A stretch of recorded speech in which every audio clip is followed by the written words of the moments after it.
जिसमें मुस्लिम लीग की छाप नज़र आती है। पेज नंबर 8 में point number 6, point number 7, point number 8 देते हैं। और जो धन का, जो मंगलसूत्र छीनने की बात है, संपत्ति का, इसीलिए जन जन का स्पंदन है, संकल्प है कि इस बार 400 पार भाजपा का।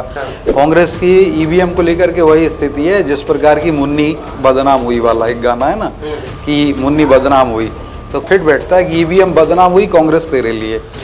नमस्कार, आप देख रहे हैं द लपेटा में हूं आपके साथ राघव शर्मा। हमारे साथ बीजेपी के प्रवक्ता मौजूद हैं। सर, आपका स्वागत है द लपेटा पर। नमस्कार सर, द लपेटा के दर्शकों के लिए बहुत बहुत अभिनंदन, शुभकामनाएं।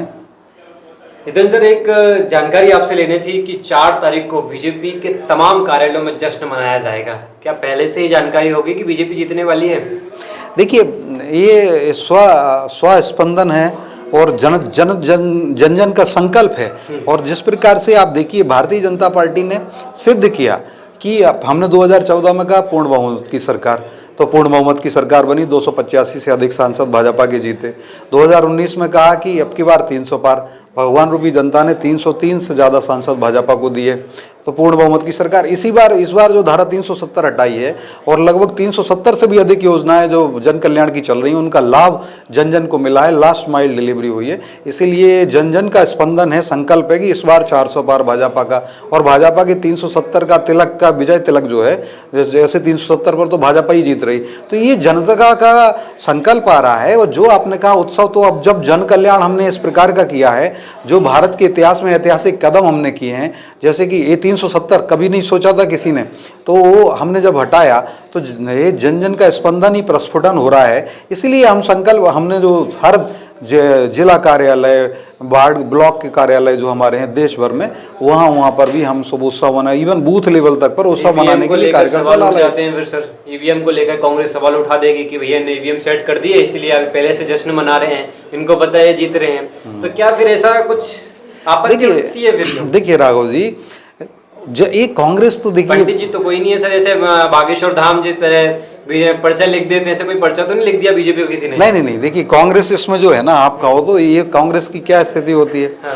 कांग्रेस की ईवीएम को लेकर के वही स्थिति है जिस प्रकार की मुन्नी बदनाम हुई वाला एक गाना है ना, कि मुन्नी बदनाम हुई, तो कांग्रेस के लिए गाना फिट बैठता है कि ईवीएम बदनाम हुई, कांग्रेस तेरे लिए। जहाँ जहाँ ये चुनाव जीतते हैं, शपथ ग्रहण करते हैं, अभी तेलंगाना में शपथ ग्रहण करी, ईवीएम से चुनाव हुए थे, जीते। कर्नाटक में ईवीएम से चुनाव हुए, इनकी सीट ज़्यादा आई, इनकी सरकार बनी। हिमाचल प्रदेश में ये जीते। तो अब वहाँ पर क्यों शपथ ग्रहण की? वहाँ पर भी कहते नहीं हम तो बैलेट पेपर से चुनाव कराएंगे, हमें शपथ, और अभी भी मौका था तो अभी भी त्यागपत्र दे दें आपके माध्यम से। इनके लिए तो वही फिट बैठता है, ईवीएम बदनाम हुई, कांग्रेस तेरे लिए। और ये स्थिति है कांग्रेस की। रही बात, अरे भैया ईवीएम अगर इतना ही होता तो मैं चुनौती देता हूँ, चुनौती के साथ कहता हूँ कि आप अपने मैनिफेस्टो जो लेके आए हो, जो झूठ का पुलिंदा है, जिसमें मुस्लिम लीग की छाप नजर आती है, पेज नंबर 8 में point number 6, point number 7, point number 8 देते हैं। और जो धन का, जो मंगलसूत्र छीनने की बात है, संपत्ति का वितरण कर रहे हैं, जो घर है वो लेने की बात है, पेज नंबर 28 में पॉइंट नंबर 21 कहता है इनका। और उसके बाद पेज नंबर 42 और पेज नंबर 43 पे जो फर्जी फोटो लगाते हैं, पर्यावरण के लिए फोटो लगा रहे हैं, थाईलैंड का फोटो लेके आ रहे हैं, अमेरिका का फोटो लेके आ रहे हैं, उस घोषणा पत्र में ही लिख देते हैं अपने मैनिफेस्टो में कि हम ईवीएम की जगह बैलेट पेपर से। लेकिन कांग्रेस ने उसमें ईवीएम के बारे में कहा है कि हम ईवीएम से ही चुनाव कराएंगे, वहां बैलेट पेपर से नहीं। तो ये दिग्विजय सिंह जी जैसे नेता हैं, भूपेश बघेल जी जैसे नेता, इनके मंसूबों पर कांग्रेस ने कुठाराघात कर दिया। तो बताओ, वो कांग्रेस ने ही कांग्रेस के नेताओं को डुबा दिया है। अगर उनकी बात मानते तो अपने मैनिफेस्टो में लाते ना। तो मतलब आपको लग रहा है कि बीजेपी जीत रही है बिल्कुल 400 पार? बिल्कुल, देखिए जन जन का संकल्प है, उसका प्रस्फुटन हो रहा है और प्रस्फुटन हो चुका है। वो कहा गया है ना, यदा यदा ही धर्मस्य ग्लानिर्भवति भारत अभ्युत्थानम अधर्मस्य तदात्मानं सृजाम्यहम् परित्राणाय साधूनां विनाशाय च दुष्कृतां धर्म संस्थापनार्थाय संभवामि युगे युगे। तो जब जो लोग रामद्रोही हैं, जो सनातन द्रोही हैं, जो शक्ति द्रोही हैं, अब सब देख रही है भारत की जनता और विश्व भी देख रहा है, और सब लोग कहते हैं कि क्या हो गया विपक्ष को, अभी रामायण जलाते हैं, ये सनातन को खत्म करना चाहते हैं, कार्यशाला करते हैं। कांग्रेस उनका प्रतीक बन गई, पर्याय बन गई है।